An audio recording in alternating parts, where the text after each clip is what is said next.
మామూలుగా పిల్లలు పేరెంట్స్ మాట వింటే మనం చాలా సంతోషంగా ఫీల్ అవుతాం అమ్మా. కానీ మా వాడు వాళ్ళ అమ్మ మాటని ఇంత సీరియస్గా తీసుకున్నందుకు కొన్నిసార్లు నాకు నవ్వాలో ఏడవాలో కూడా అర్థం కాదు. అంటే మీ వాడు ఇంకా శనివారం ఫాలో అవుతున్నాడా? ఫాలో అవడమా? తొండ ముదిరి ఊసరి వెళ్ళైనట్టు రాను రాను ఈ పిచ్చి ఇంకా ముదిరిపోతుందమ్మా. ఆదివారం నుంచి శుక్రవారం వరకు ఎంత కోపం వచ్చినా ఎవరిని ఏమనుకుంటా ఇంటికి వచ్చేస్తాడు. కానీ పడుకునే ముందు రామకోటి రాసుకున్నట్టు రోజు రాసుకుని పడుకుంటాడు.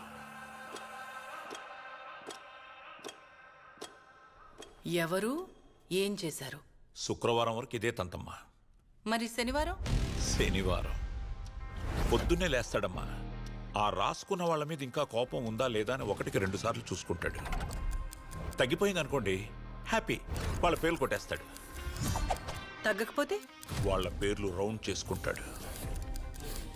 ఒక్కసారి ఆ పేరు రౌండ్ చేసుకున్నాడు అంటే వాళ్ళంతు చూడ్డానికి ఎంత దూరమైనా వెళ్తాడు, ఎలాగైనా వెళ్తాడు.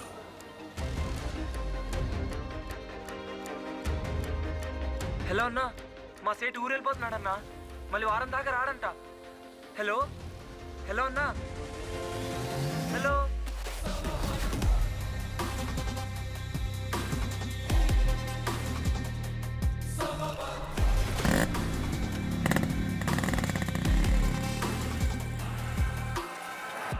మీకు యముడు చిత్రగుప్తుడు గురించి తెలిసే ఉంటుంది.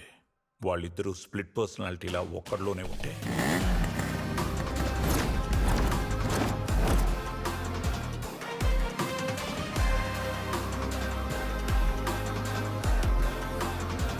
మరి ఆ అవతారంలో ఎక్కడికి వెళ్తున్నాడు? నార్మల్గా నా అనుకునే వాళ్ళకి ఏమైనా జరిగితే మన కోపం వస్తుంది. కానీ మా వాడికి వాడి కోపాన్ని బట్టి నా అనే ఆ బంధుత్వం ఏర్పడుతుంది. అంటే అరే ఫాజిల్ మళ్ళీ కొట్టిండారా? అవునన్నా. ఎన్ని కుట్లు పడ్డారా? 6. అరే ఫాజిల్గా ఎన్నిసార్లు చెప్పినరా నీకు, మీ సేటు దగ్గర పనిచేసేటప్పుడు జర జాగ్రత్త, ఆ దిక్కుమాలిన అలవాటు మానుకోరా అని. విన్నావా? ఏ ఊకో అన్న, చిన్న పోరగాడని చూడకుండా గింతగానం కొడితే నువ్వు మళ్ళీ వానికి సపోర్ట్ చేస్తావు. అరే నువ్వు జర జాగ్రత్తగా. అందరూ జాలి చూపించేవాళ్ళే, వచ్చి మా సేటుని అడగమంటే మాత్రం ఒక్కడు రాడు. మీ సేట్ ఎవరు? నువ్వెవరన్నా? చెప్తా. మీ సేట్ ఎవరు?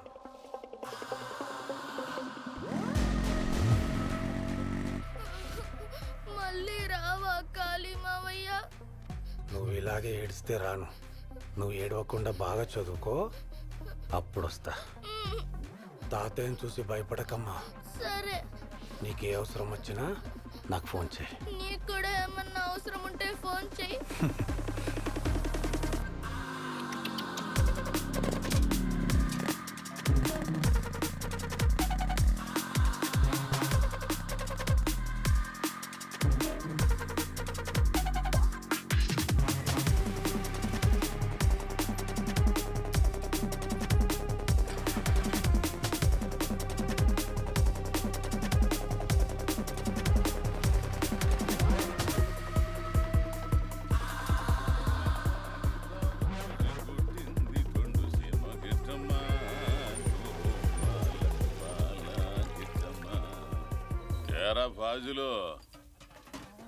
హలో సార్, సూర్య అండి. ఇప్పుడు నా పేరు చెప్పమంటావు ఏంది? అయ్యయ్యో, నారాయణ ప్రభు గారు అంటే మ్యాక్సిమం అందరికీ తెలుసు. గడియారం 10 నిమిషాలు ఫాస్ట్గా పెట్టడం కొట్టారంట. ఇంతలో కన్ను పోయేదండి పాపం. అయితే ఏం చేద్దాం అంటావు? ఏం లేదండి, దేనికైనా ఒక కారణం ఉంటుంది. ఆ కారణం ఏంటో తెలుసుకోకుండా కొట్టడం కరెక్ట్ కాదని నా ఉద్దేశం. వాడు అలా చేయడానికి కారణం ఏంటే మీకే అర్థం అవుతుంది. అన్నా చెప్పు. చెప్పురా. సాబ్, అది మా అబ్బు రన్నింగ్ ట్రైన్ ఎక్కబోతూ కింద పడి చనిపోయాడు సాబ్. అప్పటి నుండి మా అమ్మ ఎప్పుడూ ఒకటే అనేది, మీ అబ్బు ఒక 10 నిమిషాలు ముందెళ్ళుంటే మన జీవితాలు వేరేలా ఉండేపేట అని. అందుకే సాబ్, నాకు ఎప్పుడు గడియారం కనిపించినా ఓ 10 నిమిషాలు ముందు పెట్టాలనిపిస్తుంది. నా అలా ఇంకెవ్వరికి అవ్వకూడదనే. అదండి, వాడు అలవాటు తప్ప ఉప్పు అన్నది పక్కన పెడితే, వాడు అలవాటు వెనుక ఓ మంచి ఆలోచన ఉన్నప్పుడు మనం సపోర్ట్ చేయాలి. ఏమంటారు? నేనేమో అనలే కానీ నీకేమవుతాడు? ఏం గాడండి, ఏం గాడు. కానీ జరిగింది విన్నాక నాకు కోపం వచ్చింది.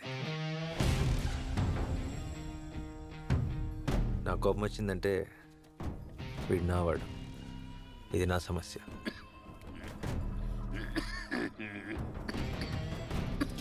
మీరు మళ్ళీ కొట్టేటట్టయితే వాడు పనిలోకి రానంటున్నాడు. వాడు వచ్చేటట్టయితే మీరు కొట్టనని మాట్లాడండి. ముందు ఆ బాబుకి క్షమాపణ చెప్పి తర్వాత నీ కోపం విషయానికి వద్దాం. క్షమాపణలు అవన్నీ ఎందుకు?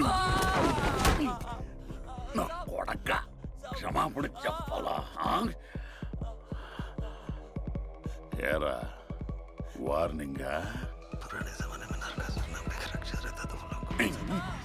నువ్వు చేసిన పనికి 10 నిమిషాలు ముందెళ్తే పనులేని నా కొడుకు అన్నారంట నన్ను.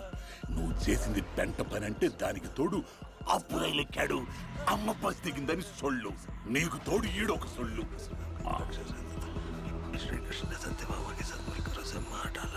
ఏంది హిందీలో మంత్రాలు చదువుతున్నా? ఏం చేస్తా? రేపటి నుంచి నీ అలవాటు మానుకోకపోతే మళ్ళీ కొడతా. ఈసారి ఖచ్చితంగా కన్నుపోయింది. ఏడితో వస్తే నీకు కూడా అర్థమైందా? ఆ ఊడిపోయిన కుట్లేయించి రే పనిలో పంపో. ఎవరన్నా నువ్వు? ఇందుకేనా నన్ను ఇక్కడికి తీసుకొచ్చింది? నీలాగే నాకు కూడా ఒక అలవాటు ఉంది.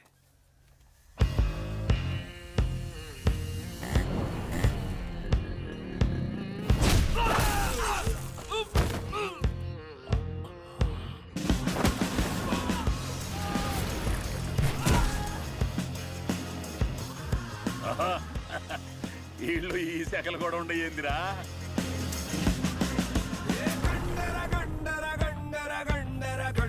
గండడు ఎవడు దండిగా నిండిన దుండగ దండుకి దండన వేసే మామూలుగా నాటు అయినా నీటు ఎరగడు తడబాటు ఆ మాసు క్లాసుల మధ్యన ఊగుట వీడికి అలవాటు.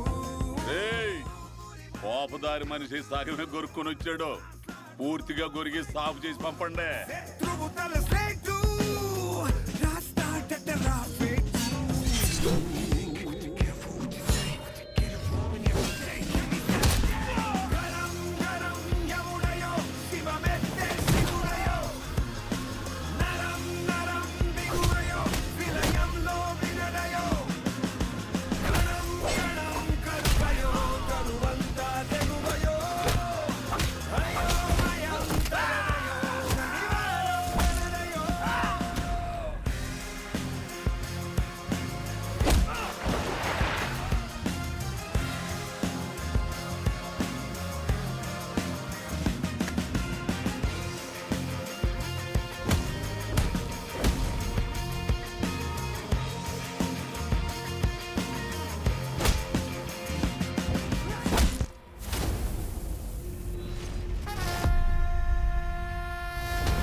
ఈ రోజు నుంచి కుర్రోడు నీ దగ్గర పనిచేయడు.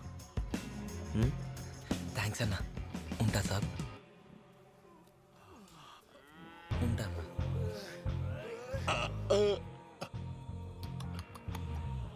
కుట్లేయించుకో. ఒక్కటి అర్థం కాలేదురా. ఆ రోజు ఎందుకు కొట్టలేదు, ఈ రోజు ఎందుకు కొట్టావు అడగకూడదా? మీ అందరికీ వారానికి 7 రోజులు, నాకు ఒకటే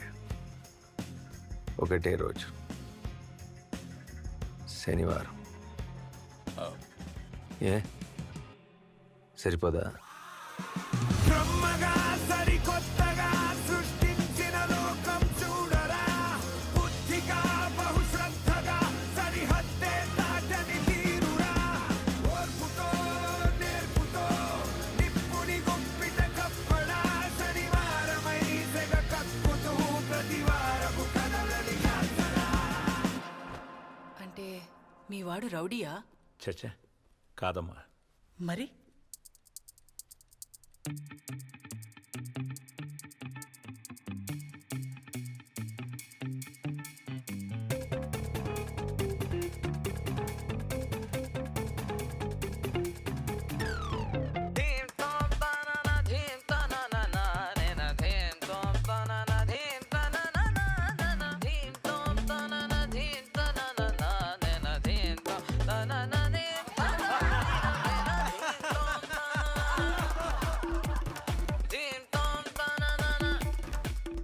ఒకటి కాలు కూడా విరిగిందని రాసింది సార్. సినిమా షూట్ లేనప్పుడు వాళ్ళకి వెళ్ళిపోతుంది.